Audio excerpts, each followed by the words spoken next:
Well, hey folks, Amanda Christian Riley orchestrated one of the most shocking cases of charity fraud in recent years. She's a mother, a Christian blogger, and a seemingly devoted member of her community. She created a fraudulent narrative that was so compelling that she managed to deceive hundreds of people, raising over $100,000 in financial contributions, along with all kinds of gifts and services.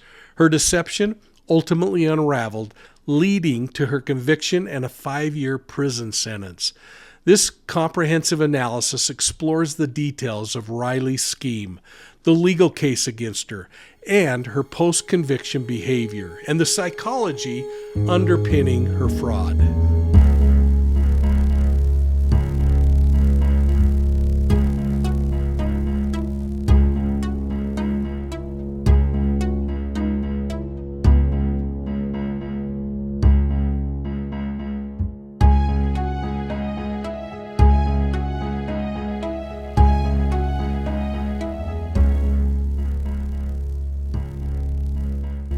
Hey, welcome to Twisted Tales by Profiling Evil. This brand new playlist is where we dive deep into the world of lesser-known crimes and mysterious happenings, although the Scamanda case is less than lesser known. But it teaches us a lot about criminal behavior and the darkness of the human psyche. So in this, we're going to explore how predators choose their victims, the methods they use to commit their crimes, and the chilling tactics they employ to get away with it. Each episode's going to shine light on these hidden corners of crime. So make sure you're hitting the like and subscribe button. Ring the bell so you're getting notified on all of our videos. Amanda Riley's deception began in 2012 with the launch of her blog, Lymphoma Can Suck It.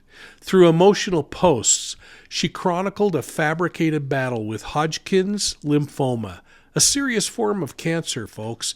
And according to the New York Post, she also exploited her church membership and her status as a new mother to gain more public sympathy toward her supposed plight. Now, to make her deception even more convincing, Riley went to extreme lengths. She posted images of herself appearing to receive medical treatments. She shaved her head to mimic the effects of chemotherapy. And she fabricated medical updates.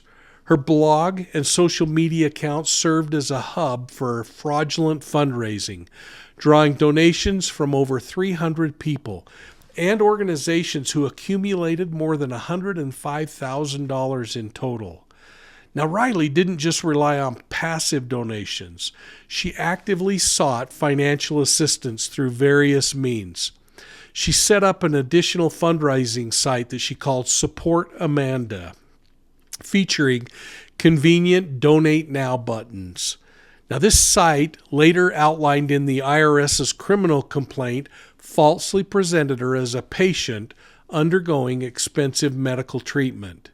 She had multiple fundraising events that were organized by unsuspecting supporters, including a CrossFit charity event, a Christmas ornament sale fundraiser, a quilt raffle, a Chili's Grill and Bar charity event, an eBay auction featuring a guitar signed by a country music artist. However, red flags began to surface. Riley made bizarre claims, including that she had fluid drained from her brain, but was seen swimming shortly thereafter. Her former friend, Lisa, grew suspicious and contacted an investigative producer, and that led to deeper scrutiny of Riley's story. On September 22, 2015, Riley received a $1,000 donation from a victim named LB, who believed the funds would be used for medical expenses.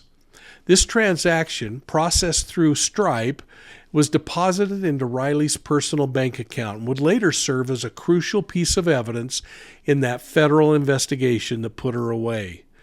The IRS, through a special agent, launched an investigation, and it discovered that Riley had never been diagnosed with cancer, nor had she ever received any treatment from a medical institution, including the hospitals that she claimed to have visited: Kaiser Permanente, in the City of Hope National Medical Center, Johns Hopkins, Columbia University, and the UCSF Medical Center. By 2020, the federal government charged Riley with wire fraud under the Federal Criminal Code. This is a charge that carried a potential of a 20-year sentence in prison.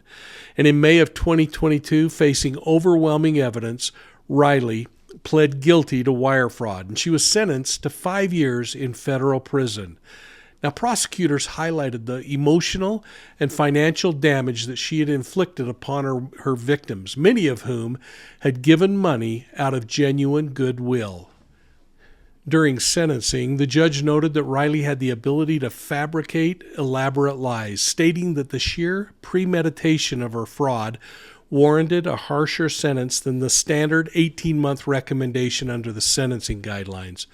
Riley was also ordered to pay back that $105,000 in restitution. So hopefully her victims one day will get some of their money back.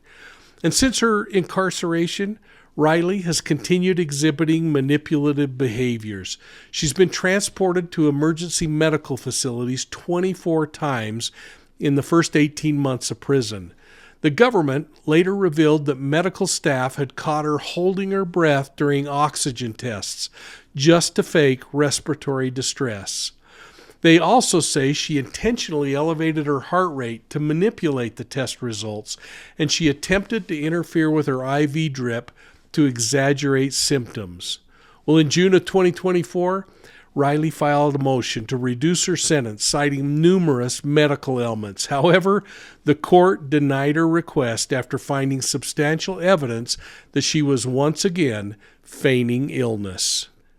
Well, despite this, Riley has privately expressed regret. Scamanda producer Charlie Webster revealed in 2025 that Riley told her that she regrets everything and that she feels the weight of her past decisions every single day. However, given her history of deception, many remain skeptical of her remorse. But Riley, now scheduled for early release on December 9th of 2025, may transition into a halfway house before full reintegration back into society. Experts suggest that Riley's behavior aligns with this thing called factitious disorder, or Munchausen by internet, which I'd never heard. And this is where individuals fabricate illness to gain sympathy and attention. Her fraud is also an example of a confidence crime where con artists build trust to manipulate their victims. Some of the key psychological traits that scammers like this have are these ideas of compulsive lying, narcissistic tendencies, a need for control over their narrative, and a fear of losing status and attention. So if you happen to be one of those people that like to help out, and boy, bless you for being that way, here's a couple of things to protect yourself from fraud like that by Scamanda. Number one, verify medical claims. Ask for legitimate proof from verified sources. Research the crowdfunding campaigns that are out there and check and see if the campaign is linked to an actual treatment center or is it ending up in their bank account. Beware of emotional manipulation, because scammers are really good at pushing the emotional emergency button. Look for some red flags there too as well. These inconsistencies in the story, miraculous recoveries, or continuous requests for money are all red flags. And then report suspicious activity. If you suspect fraud, report it to law enforcement or crowdfunding platforms. Amanda Riley's fraudulent cancer scheme is a stark reminder of how manipulative individuals can exploit generosity. Her elaborate deception, which lasted nearly a decade, highlights the vulnerabilities in online charitable giving. So as Riley prepares for her release in 2025, let's keep this case in the forefront of our mind as kind of a tale about trust, deception, and the impact of fraudulent schemes on victims, people like you and me. Whether her remorse is genuine or it's another ploy to gain some favor with the parole board, this all remains to be seen. But what's certain is that her legacy is going to serve as a lesson for future generations on the dangers of unchecked charity fraud. And thanks for joining us here at Profiling Evil. Please put your comments on this case down below and watch for us on Facebook, Instagram, YouTube, and Twitter. And if you like audio podcasts, folks, I hope you're going over to Profiling Evil's podcasts on your favorite podcast platform. Go to profilingevil.com and check out our website, look at the books that are for sale, and sign up for the BOLO. And most importantly, I want to thank you for supporting Profiling Evil. We'll see you soon at the next crime scene.